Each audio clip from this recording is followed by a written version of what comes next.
장례식이 끝난 지 한 달이 흘렀습니다. 남편 영호를 보낸 뒤 미영 씨는 매일 같은 일상을 반복하며 살아가고 있었거든요. 아침에 일어나서 남편이 좋아하던 커피를 한 잔 내리고 빈 식탁에서 혼자 밥을 먹고 밤에는 텅 빈 침실에서 잠이 오지 않아 뒤척이는 그런 날들이었습니다. 그런 미영 씨 곁에는 언제나 절친 수진 씨가 있었어요. 수진 씨는 정말 헌신적이었거든요. 매일같이 안부를 묻고 때로는 미영 씨 집에 와서 함께 저녁을 먹기도 했습니다. 미영 씨가 너무 슬퍼할 때면 수진 씨는 이렇게 말했어요. 미영아, 영호 형부도 내가 이렇게 슬퍼하는 걸 원하지 않을 거야. 내가 강해져야 해. 알겠지? 미영 씨는 고개를 끄덕였습니다. 수진 씨 말이 맞다는 걸 알고 있었거든요. 하지만 마음이 그렇게 쉽게 따라주지는 않더라고요. 그런데 어느 날 오후였습니다. 미영 씨가 집에서 남편의 유품을 정리하고 있을 때였어요. 현관문 벨이 울렸습니다. 미영 씨는 수진 씨가 또 왔나 싶어서 문을 열었는데 거기에는 처음 보는 아이가 서 있었어요. 10살쯤 되어 보이는 남자아이였습니다. 아이는 미영 씨를 올려다보며 이렇게 말했어요. 아저씨 어디 있어요? 아빠 찾으러 왔는데요. 미영 씨는 당황했습니다. 무슨 말인지 이해할 수 없었거든요. 아빠가 누구니? 혹시 잘못 찾아온 거 아니야? 그런데 아이가 조그만 손에서 뭔가를 꺼내 보여줬습니다. 그것은 사진이었어요. 그런데 그 사진을 본 미영 씨는 눈이 커졌습니다. 사진 속에는 남편 영호가 끼고 다니던 반지가 선명하게 찍혀 있었거든요. 그 반지는 미영 씨가 결혼 기념일에 특별히 주문 제작해서 선물한 것이었습니다. 세상에 하나뿐인 반지였어요. 이 사진은 어디서 났니? 미영 씨의 목소리가 떨렸습니다. 아이는 천진난만하게 대답했어요. 아빠가 주신 거예요.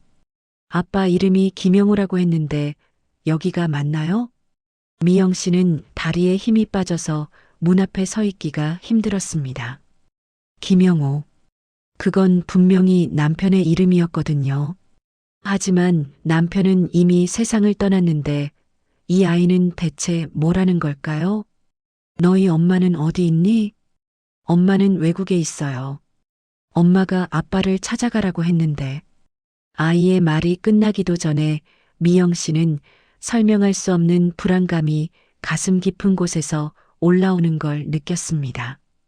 마치 평온했던 일상에 거대한 균열이 생기는 것 같았어요.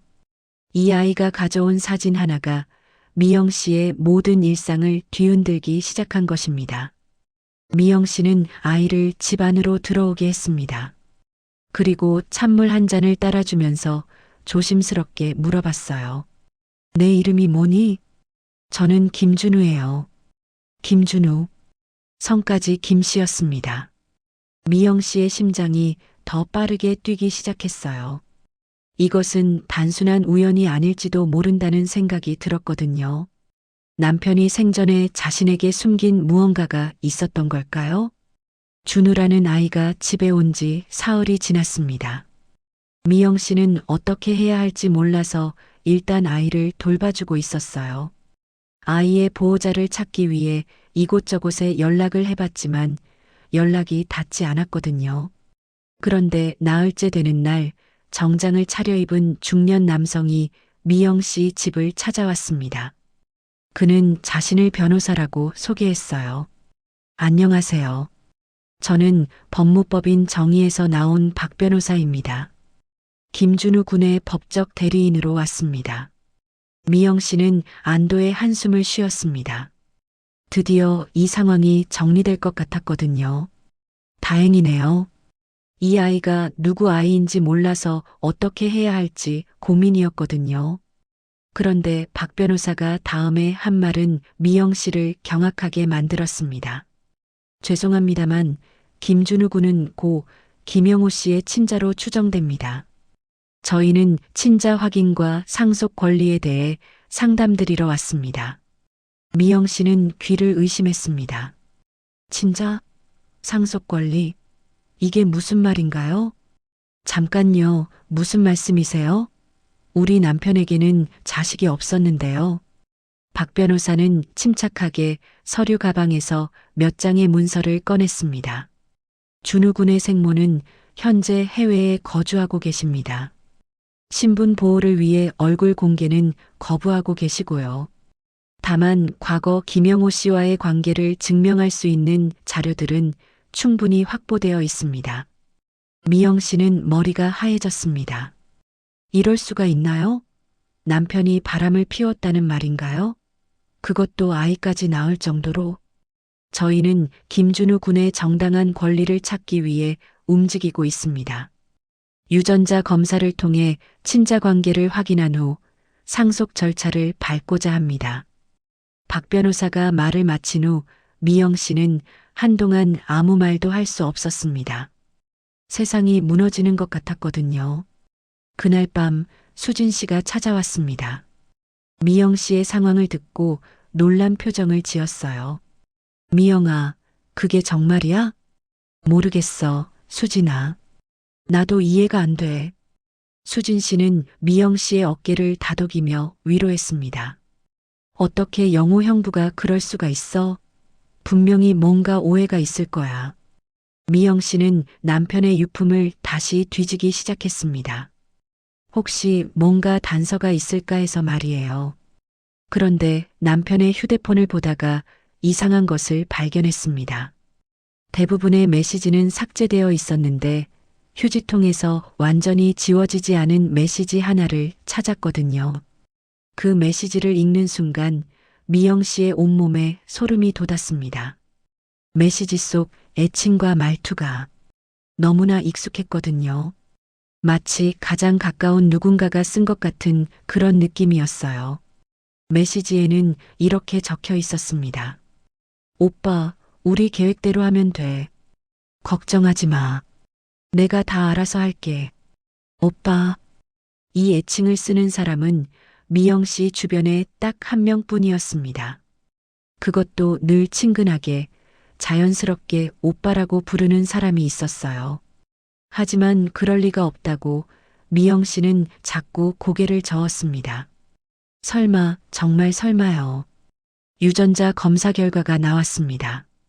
김준우는 정말로 남편 영호의 친자로 확인되었어요. 미영 씨는 그 순간 온 세상이 무너지는 걸 느꼈습니다. 믿었던 남편이 자신을 배신했고 심지어 다른 여자와 아이까지 낳았다는 현실을 받아들이기가 너무 힘들었거든요. 미영 씨는 며칠 동안 방에서 나오지 않았습니다. 밥도 제대로 먹지 않고 잠도 오지 않아서 그저 천장을 바라보며 누워있기만 했어요. 수진 씨가 매일 와서 문을 두드렸지만 미영 씨는 대답조차 하지 않았습니다. 미영아, 문 좀 열어. 이러면 안 돼. 미영아, 밥이라도 먹어야지. 이렇게 하면 영호 형부도 걱정할 거야. 수진 씨의 목소리가 문 너머로 들려왔지만 미영 씨는 움직일 힘도 없었어요. 배신감과 상실감이 너무 컸거든요.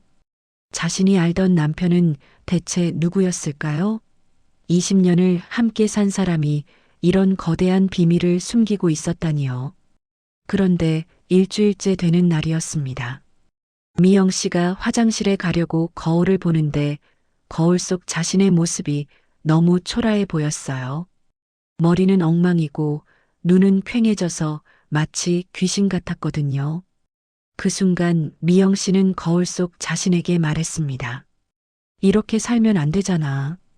더 이상 당하고만 살지 않겠어. 그날부터 미영 씨는 달라졌습니다. 먼저 씻고 정돈된 옷을 입었어요. 그리고 냉장고에 있던 재료로 간단한 식사를 만들어 먹었습니다. 오랜만에 먹는 따뜻한 밥이었는데도 입맛은 없었지만 그래도 살기 위해 먹었어요.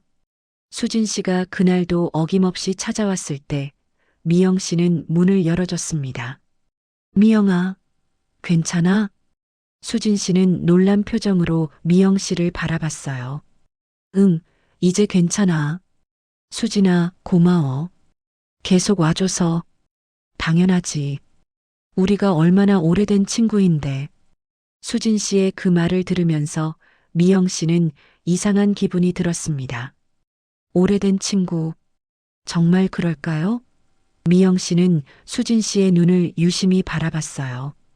수진 씨는 왜인지 시선을 피하려고 하더라고요. 그날 밤 미영 씨는 중요한 결심을 했습니다. 진실이 무엇인지 직접 파헤쳐 보기로 한 거예요. 남편이 왜 바람을 피웠는지, 그 여자는 누구인지, 그리고 왜 하필 지금 이 아이가 나타났는지 모든 것을 알아내겠다고 다짐했습니다. 미영 씨는 수진 씨에게 말했어요. 수진아, 나 혼자 좀 있고 싶어. 며칠만 시간을 줘. 그래, 알겠어. 그래도 너무 혼자 있지는 말고 힘들면 언제든 연락해. 수진 씨가 돌아간 후 미영 씨는 남편의 서재로 갔습니다. 그리고 남편의 모든 서류와 자료들을 꺼내기 시작했어요. 통장 내역, 신용카드 사용 내역, 보험 서류, 회사 관련 서류들까지 모든 것을 살펴보기로 했습니다. 진실을 찾기 위한 미영 씨의 긴 여행이 시작된 것입니다. 더 이상 속아서 당하지 않겠다는 각오로 말이에요. 미영 씨의 눈에는 이제 절망 대신 단단한 의지가 담겨 있었습니다. 미영 씨는 남편의 모든 자료를 체계적으로 조사하기 시작했습니다. 밤을 새워가며 통장 내역을 하나하나 확인했고 신용카드 사용 내역도 빠짐없이 살펴봤어요. 처음에는 별다른 이상이 없어 보였습니다. 평범한 직장인의 평범한 소비 패턴이었거든요. 하지만 미영 씨는 포기하지 않았습니다. 더 자세히, 더 꼼꼼히 살펴봤어요. 그러던 중 이상한 점을 발견했습니다. 남편이 사망하기 반년 전부터 매월 일정한 금액이 모르는 계좌로 이체되고 있었거든요. 금액도 만만치 않았어요. 매월 200만 원씩이었습니다. 이게 뭘까? 미영 씨는 그 계좌 번호를 메모했습니다. 그리고 남편 회사에 전화를 걸어 회계 담당자와 면담을 요청했어요. 회사 사람들은 미영 씨가 남편의 아내라는 것을 알고 있었기 때문에 협조적이었습니다. 사모님, 형님이 참 좋은 분이셨어요. 항상 동료들 챙기시고. 회계 담당 김대리는 남편을 그리워하며 말했습니다. 김대리님, 혹시 우리 남편이 회사 돈을 개인적으로 쓴 적이 있나요? 정산하고 싶어서요. 아, 그런 건 전혀 없으셨어요. 오히려 본인 돈으로 회식비 대신 내주시고 그랬는데. 김대리의 말을 듣던 미영 씨는 또 다른 질문을 했습니다. 혹시 남편이 누구한테 정기적으로 돈을 보낸다고 하거나 그런 얘기 들으신 적 있으세요? 김대리는 잠시 생각하더니 이렇게 말했어요. 아, 그러고 보니 형님이 작년에 누군가를 도와주고 있다고 하시더라고요. 어려운 상황에 있는 사람을 돕고 있다고요. 자세한 건 말씀 안 하셨지만요. 어려운 상황에 있는 사람. 그게 혹시 준우의 엄마일까요? 미영 씨는 더 깊이 파고들기로 했습니다. 그날 오후 미영 씨는 은행에 가서 그 계좌 번호의 주인을 알아보려고 했습니다. 하지만 개인정보라서 쉽게 알려주지 않더라고요. 미영 씨는 다른 방법을 생각해야 했습니다. 집에 돌아와서 보험 서류를 다시 살펴보던 중 미영 씨는 놀라운 사실을 발견했습니다. 남편이 사망하기 한 달 전에 보험 수익자를 변경했다는 기록이 있었거든요. 원래는 미영 씨가 유일한 수익자였는데 일부를 다른 사람 명의로 변경한 것이었어요. 그런데 그 사람의 이름을 보고 미영 씨는 심장이 멎을 것 같았습니다. 박수진. 그것은 절친 수진 씨의 이름이었거든요. 이게 무슨... 미영 씨는 서류를 다시 확인해 봤습니다. 분명히 박수진이라고 적혀 있었어요. 하지만 이상했습니다. 남편이 왜 수진 씨를 보험 수익자로 넣었을까요? 미영 씨는 더 조사해 봤습니다. 그 계좌 번호를 다시 자세히 살펴보니 계좌 개설 은행을 알 수 있었어요. 미영 씨는 그 은행으로 갔습니다. 그리고 남편의 사망진단서와 결혼증명서를 가지고 가서 유족이라며 정보를 요청했어요. 은행 직원은 규정상 자세한 정보는 줄 수 없다고 했지만 한 가지는 확인해 줬습니다. 그 계좌가 박수진 명의라는 것이었어요. 미영 씨는 온몸에 소름이 돋았습니다. 남편이 매월 수진 씨에게 200만 원씩 보내고 있었다니요. 그것도 자신 모르게 말이에요. 도대체 왜, 무엇 때문에? 그날 밤 미영 씨는 잠을 이룰 수 없었습니다. 남편과 수진 씨 사이에 뭔가 있었던 것일까요? 설마 수진 씨가 준우의 엄마인 건 아닐까요? 하지만 수진 씨는 해외에 나간 적이 없다고 했는데 미영 씨는 확신했습니다. 이 모든 것이 우연이 아니라는 것을 말이에요. 분명히 어떤 계획이 있고 자신이 그 계획의 피해자라는 것을요. 이제 반격할 때가 왔습니다. 다음 날 아침 수진 씨가 평소처럼 미영 씨 집에 찾아왔습니다. 그런데 이상했어요. 평소와 달리 수진 씨의 표정이 어딘가 딱딱해 보였거든요. 미영아, 어떻게 지내? 수진 씨의 목소리도 평소와 달랐습니다. 뭔가 조심스러운 것 같으면서도 거리감이 느껴졌어요. 응, 그냥 지내고 있어. 미영 씨는 수진 씨를 유심히 바라봤습니다. 혹시 수진 씨가 자신이 조사하고 있다는 걸 알고 있는 건 아닐까요? 수진 씨는 소파에 앉으면서 이렇게 말했어요. 미영아, 그 아이 일로 너무 스트레스 받지 마.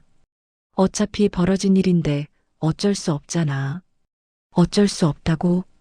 그러니까 그 아이도 피해자야. 아빠 없이 자란 아이인데 이제라도 정당한 권리는 찾아야 하는 거 아니야? 수진 씨의 말에 미영 씨는 이상함을 느꼈습니다. 평소에 미영 씨 편에서 위로해주던 수진 씨가 갑자기 준우의 편을 드는 것 같았거든요. 수진아, 넌 왜 갑자기 그 아이 편을 들어? 편을 든다는 게 아니라 현실을 받아들여야 한다는 거야. 미영아, 내가 양보해야지. 그 아이가 뭘 잘못했어? 수진 씨의 말투가 점점 강해졌습니다. 마치 미영 씨를 설득하려고 하는 것 같았어요. 아니, 설득이 아니라 압박하는 것 같았습니다. 양보하라고? 내가 왜? 미영아, 너 혹시 그 아이를 못 살게 굴 생각이야? 그건 너답지 않아. 수진 씨는 미영 씨를 나쁜 사람으로 몰아가려고 하는 것 같았어요. 마치 미영 씨가 죄 없는 아이를 괴롭히는 악한 계모인 것처럼 말이에요. 그날 오후부터 이상한 일들이 벌어지기 시작했습니다. 미영 씨에게 모르는 번호로 전화가 걸려왔어요. 여보세요? 김미영 씨죠? 어린아이를 집에서 내쫓으셨다면서요? 그게 사람이 할 일입니까? 미영 씨는 당황했습니다. 죄송한데 누구세요? 그리고 전 아이를 내쫓은 적 없는데요. 거짓말하지 마세요. 다 알고 있어요. SNS에도 올라왔던데요. 전화를 끊은 후 미영 씨는 급하게 인터넷을 검색해 봤습니다. 그런데 정말로 자신에 관한 게시물이 올라와 있었어요. 내용은 이랬습니다. 아버지를 찾아온 어린아이를 계모가 내쫓았다. 친자 확인 결과. 진짜 아들인데도 상속을 포기하라고 협박했다. 모두 거짓말이었습니다. 미영 씨는 준우를 내쫓은 적도 없고 협박한 적도 없었거든요. 오히려 아이를 잘 돌봐주고 있었는데 말이에요. 댓글들은 더 악랄했습니다. 정말 나쁜 여자네요. 아이가 뭘 잘못했다고. 양심이 있으면 자발적으로 재산을 나눠줘야죠. 미영 씨는 누가 이런 게시물을 올렸는지 확인해 봤지만 익명으로 되어 있어서 알 수 없었어요. 하지만 한 가지는 확실했습니다.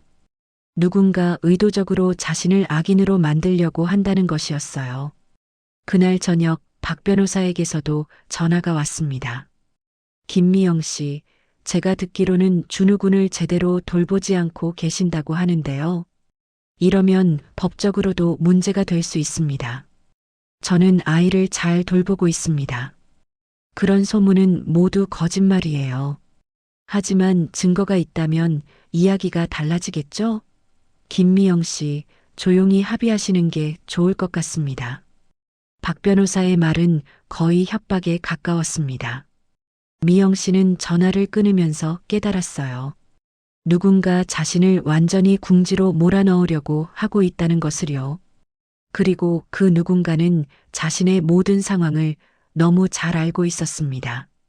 마치 가장 가까운 곳에서 지켜보고 있는 것처럼 말이에요.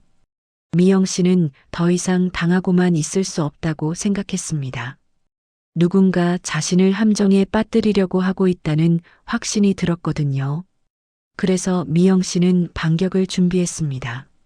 먼저 사설탐 정사무소에 의뢰를 했어요.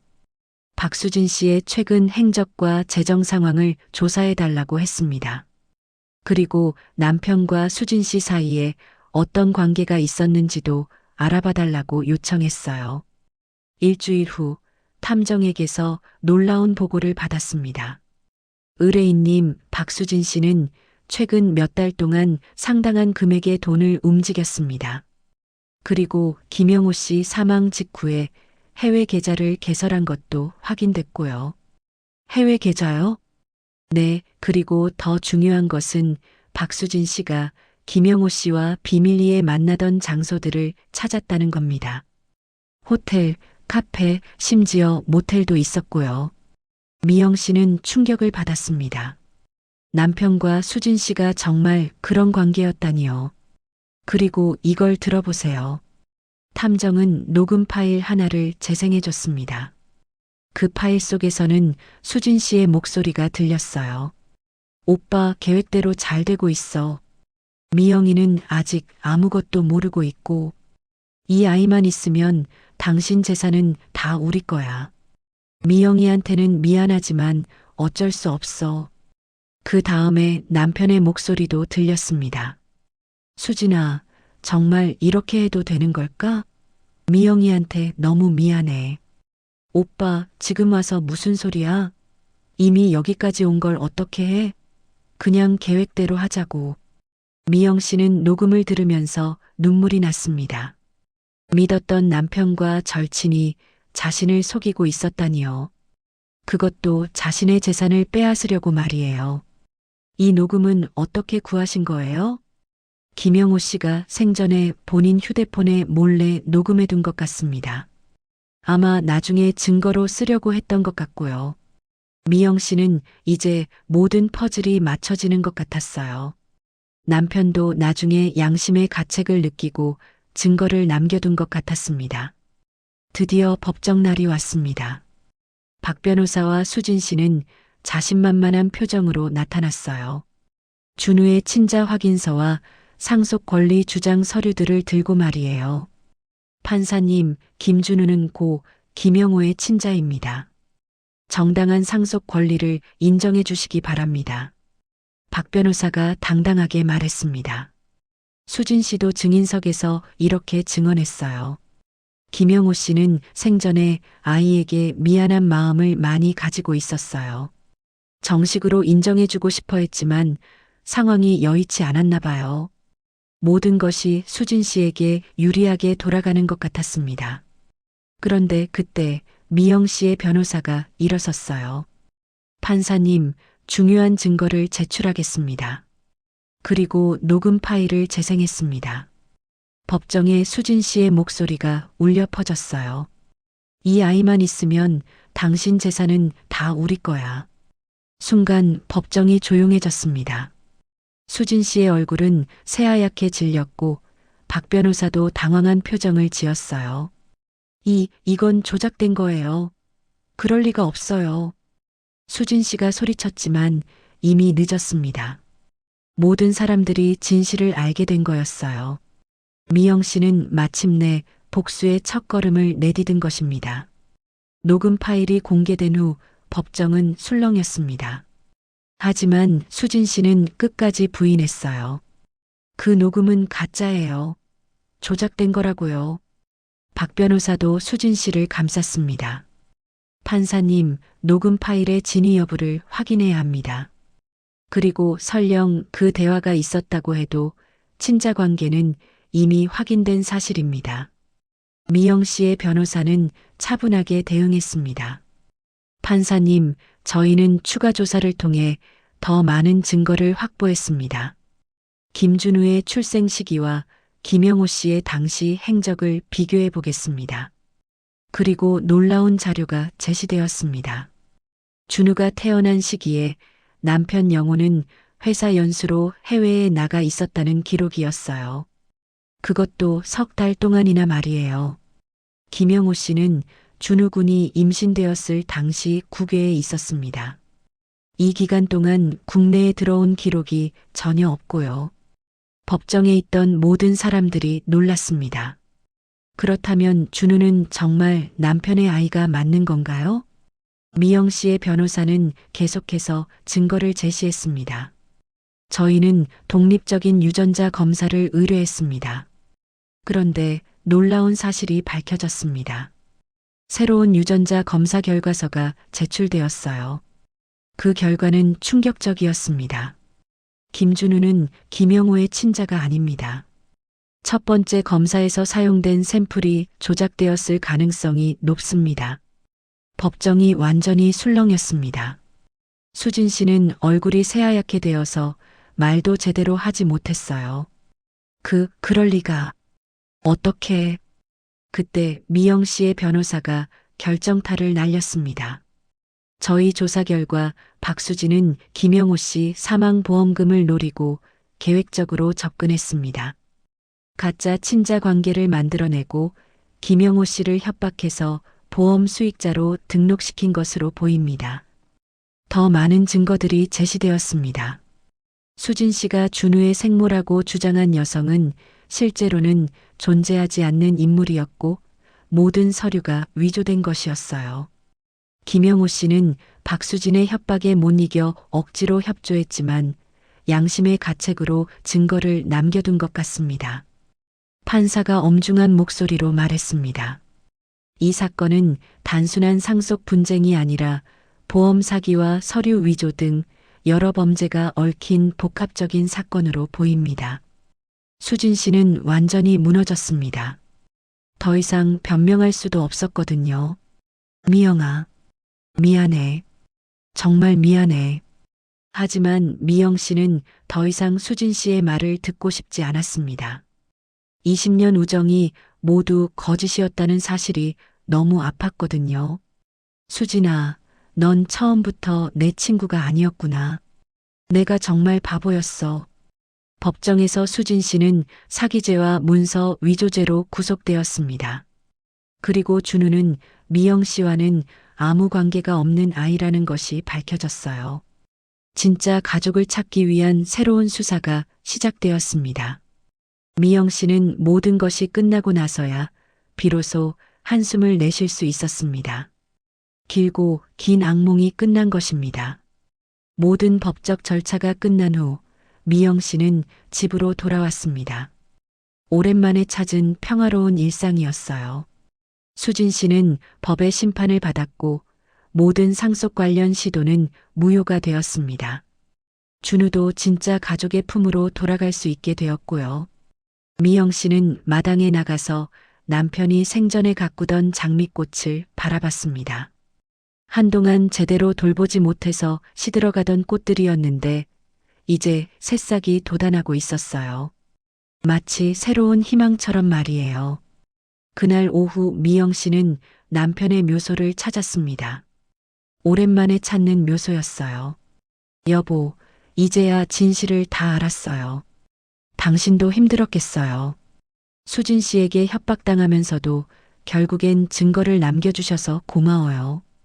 미영 씨는 남편에게 그동안 있었던 일들을 모두 이야기해줬습니다.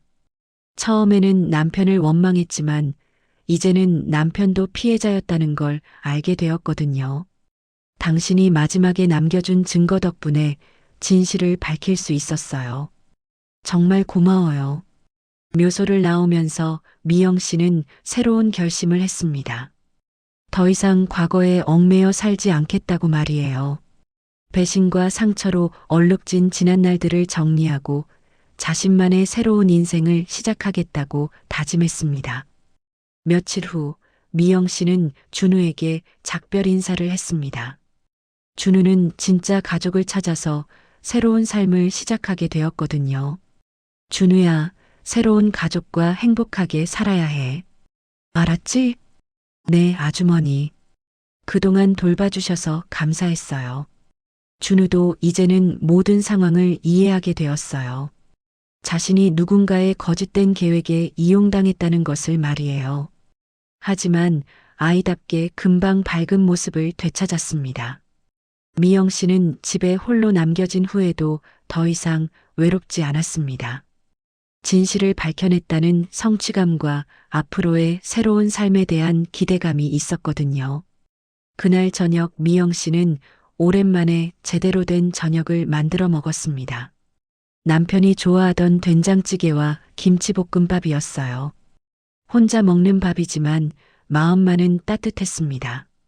배신은 나를 무너뜨렸지만 진실은 나를 다시 세웠구나. 미영 씨는 혼자 중얼거렸습니다. 정말 그랬어요.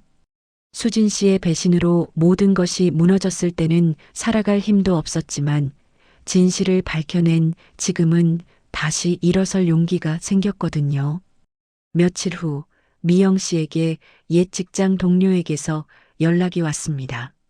미영아, 우리 회사에서 사람을 구하고 있어. 내가 잘할 수 있는 일이야. 관심 있으면 연락해. 미영 씨는 웃으며 대답했습니다. 고마워, 생각해 볼게. 새로운 일, 새로운 사람들, 새로운 시작. 모든 것이 가능해 보였어요. 미영 씨는 더 이상 과거의 상처에 갇혀 있는 사람이 아니었습니다. 진실을 찾기 위해 싸웠고 결국 승리한 강한 여성이 되었거든요. 그날 밤 미영 씨는 오랜만에 깊은 잠에 들었습니다. 악몽도 없고 불안함도 없는 평화로운 잠이었어요. 내일은 새로운 하루가 시작될 거라는 기대감을 안고 말이에요. 진실은 때로 아프지만 거짓된 평화보다는 훨씬 가치 있는 것이라는 걸 미영 씨는 깨달았습니다. 그리고 어떤 시련이 와도 포기하지 않고 끝까지 진실을 추구하는 사람에게는 반드시 정의로운 결말이 찾아온다는 것도 알게 되었어요. 구독과 좋아요, 댓글은 저에게 큰 힘이 됩니다.